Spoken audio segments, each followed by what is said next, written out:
The biggest energy deal in history could be the catalyst that leads to the greenback losing its place as the world's reserve currency. That's the opinion of a range of economists, commenting on Russia and China's $400 billion natural gas agreement. And James G. Ricard, Senior Managing Director at Tangent Capital, joins us now live for more. Mr. Ricard, welcome to RT. Very nice to see you here. Obviously, the world is still relying mostly on the dollar while signing contracts and so on. And Russia and China are no exception here. Obviously, the price of the gas deal was announced in dollars as well. Clearly, it can't be replaced anytime soon. What do you think? I mean, if Russia and China, for instance, start paying each other in yuans and dollars, it's not going to work out anytime soon without the involvement of the dollar. Well, it's important to distinguish between a reserve currency and a trade currency. Deals between Russia and China, or China and Brazil, or Russia and Central Asia, any of those bilateral trading relationships, it's fine to have the ruble or the yuan, let's say, as a trading currency, as long as the partners are willing to accept it and you have the banking mechanisms to take or receive payment. But a reserve currency is different. To be a reserve currency, you need a large pool of investable assets. The reserves are just a country's savings account. So if you have a trade surplus or you have direct foreign investment, you accumulate reserves and you have to invest them in something. For that, you need a bond market.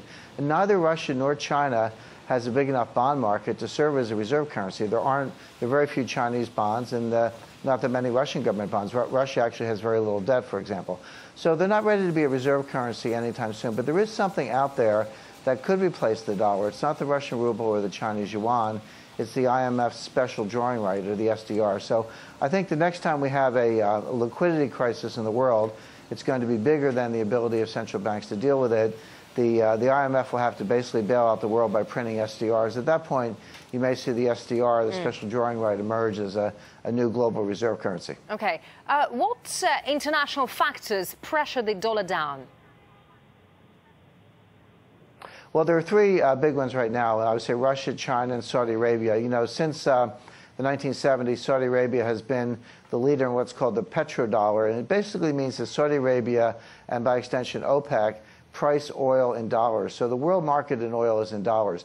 There's no reason why that has to be true. Today, oil could be in euros, it could be in yen, Swiss francs, oil could be in gold.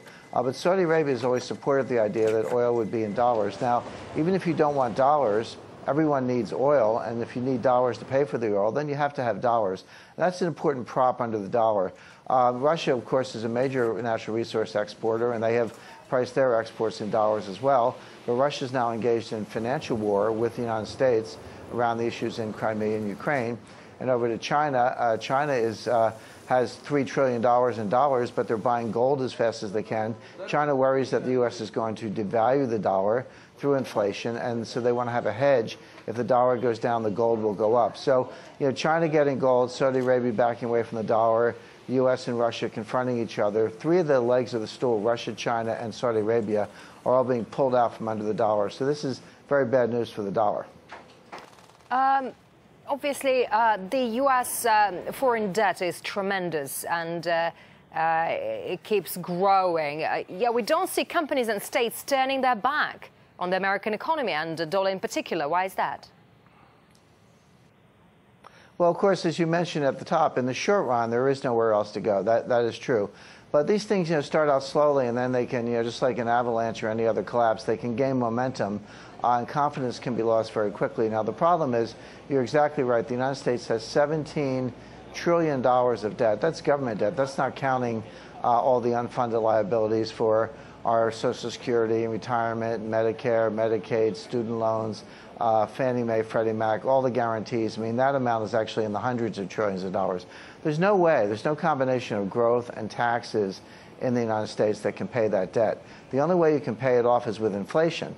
Now, the Fed's trying to get inflation, but interestingly, because economic growth is so weak, because we're in a depression, the Fed's not actually getting much inflation. What they are getting are asset bubbles in stocks and housing, and then, of course, those bubbles will pop at some point. So, but the inflation's not here yet, but it is coming, and that's really the only way the U.S. can pay its debt. But that's one more thing that would drive other countries away from the dollar. Why would you hold dollars if the U.S. is just going to inflate away the value?